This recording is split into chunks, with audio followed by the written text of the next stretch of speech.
In 1992, the country was open to multi-party elections, and John Rawlings hit the campaign trail as the presidential candidate for the National Democratic Congress. The NDC has a vision of social development, economic justice, integrity, and accountability. As he spoke on the podium, this country is not going back. She's moving only forward. It was clear that JJ was still a man of the people. He continued to hold true to his beliefs that enabled him to rise up against the economic injustice of the 1970s. When we took over the reins of the economy, ladies and gentlemen, I thought so. Places like that were dead. AGC was producing what? Half or 1/3 the current volume. 1/3 the current volume. We have tripled AGC's goal. When we started off with nothing. But one thing, the truth and integrity. The truth and integrity. And this is what has brought this country out of the darkness. Now that we are beginning to see the light, with the responsibility and the duty of accomplishing what we set out to do, do we want to see the clock turn back? Do we want to see the clock turn back? After 58% of the population voted JJ for president, he was sworn in on the 7th of January 1993 to become the first president of the Fourth Republic. I, Flight Lieutenant John Rawlings, Flight Lieutenant John Rawlings, having been elected to the high office of President of the Republic of Ghana, the Republic of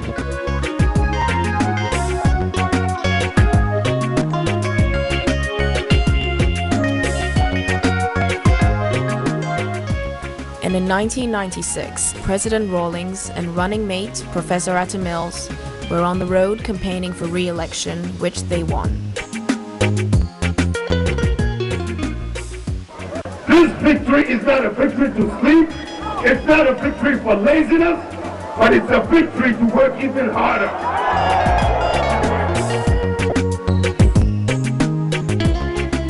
Democracy is to be able to have dialogue, to be able to debate issues.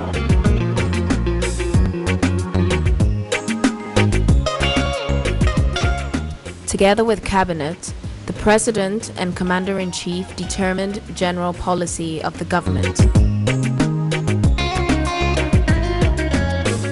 He consulted with traditional leaders as well, which kept him in touch with the grassroots.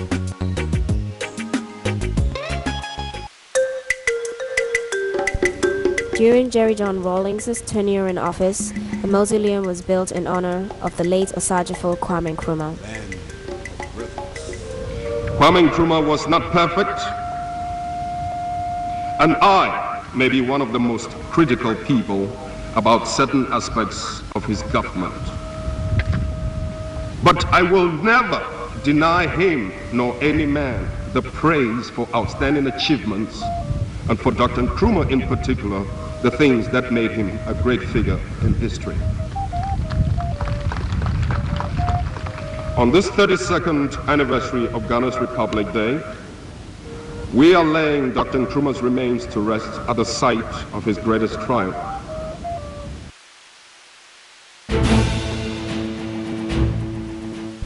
After 7 years of fighting in Liberia, stability was returned after Ghana contributed troops to a multinational force created to end the conflict.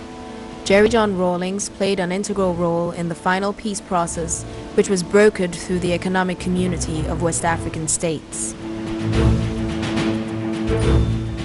The instability of Liberia is affecting the stability of the sub-region. It's making it difficult to attract investment.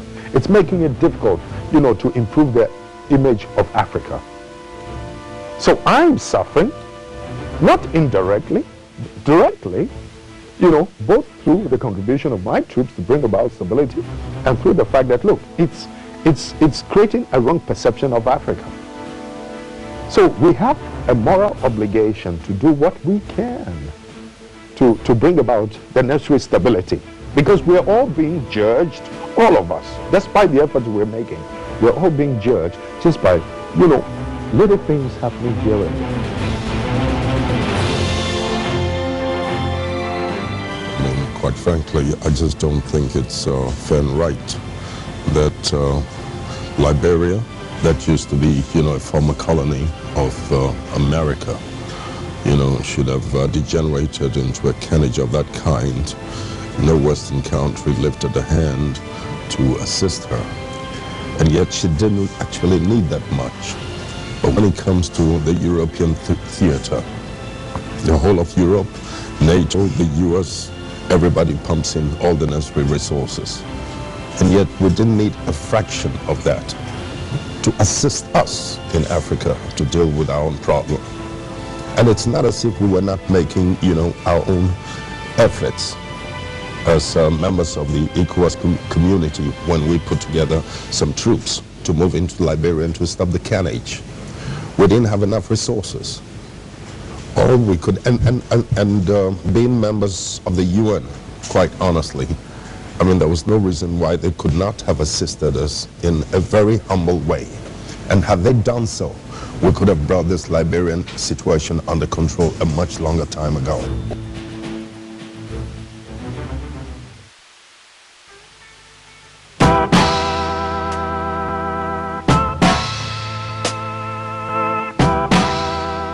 The hard work of the 1980s built a strong base for Rawlings to go to many countries to promote the good name of Ghana for viable foreign direct investment.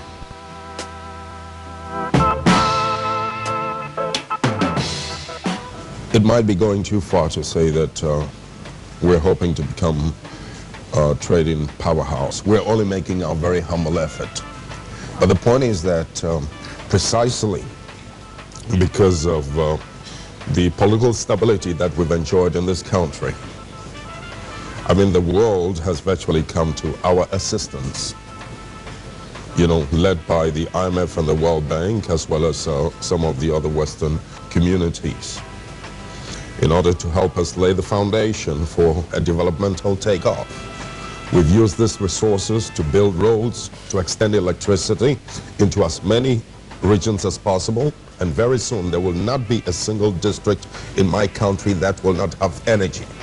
In other words, there will not be a single place in that country that will not be, potentially viable for industrial takeoff. Yeah. So that we virtually lay the foundation now for, developmental takeoff. You want businesses to come in. That's one of the reasons you're going around the country. Precisely. Yeah. And that's part of the reason why we're here. If I may use the word seductive. We're here to seduce as many American businessmen as possible to recognize that, for all the efforts that we've made, I think it's only obligatory on their part to do what they can to invest in my country. In the process, he was given awards and the keys to various cities